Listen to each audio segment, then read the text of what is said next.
In the image, we can see that Freddy's right ear seems to be missing for some reason. It might be possible that Mike got confronted by the animatronics and ran into Freddy, forcing him to defend himself with a weapon within the pizzeria, resulting in him removing Freddy's ear. The most interesting thing to me in the image is what appears to be Abby, who is holding Freddy's hand. This could imply two specific things, with the first being that Abby may have made contact with the spirits of the children within the animatronics, who do not see her as a threat, but they do see the night guards and Michael as one. Abby may try to help them with Mike's assistance, all the while Mike will have to avoid the dangers of the possessed robots. This also tells us that the animatronics might act very similar to their Silvereyes counterpart, where instead of attacking children, they actively try to protect them, similar to what we see Foxy do with Jason in the novel, with Abby possibly being taken by Freddy in an attempt to protect her from Mike, with Mike having to find the girl among the dangerous halls of the pizzeria, all the while avoiding the animatronic wrath. Another interesting thing to note about the image is that the setting itself, which sees Freddy and Abby outside the pizzeria. We have never seen the animatronics roaming outside the restaurant before except for in the novel trilogies and Fazbear's Fright. It could be possible to assess the concept of them exiting the pizzeria as a possibility.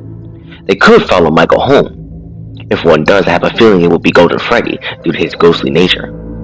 This will line up with a quote all the way back in Survival Logbook, where we see a writing prompt that states the animatronics may have followed someone home. We know that Aaron McCluskey was cast as an 80s newscaster, which not only tells us that we'll be delving back into the history of Freddy's as a whole, but we could explore two possible events from outside the main character's view: the bite of 83, or the missing children incident. With the bite, we get to see the outside reaction of people to the incident, as well as how this coverage affected Mike and the rest of the Acid family.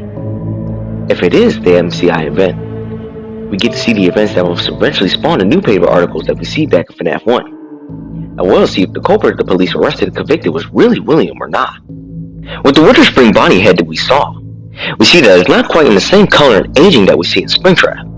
And seeing that Afton doesn't die until after the closure of the FNAF 1 pizzeria, this Spring Bonnie could have been the one that was simply stored in the safe room before Afton's demise within it, meaning that we could see a scene either similar to what we see in the Silvereyes, where Afton lurking around the pizzeria after hours within the Spring Bonnie suit stalking after both Mike and Abby, being another threat for the board to deal with. Or this could be during a flashback of the MCI, where we see Afton throwing a suit and lure the kids to the back room.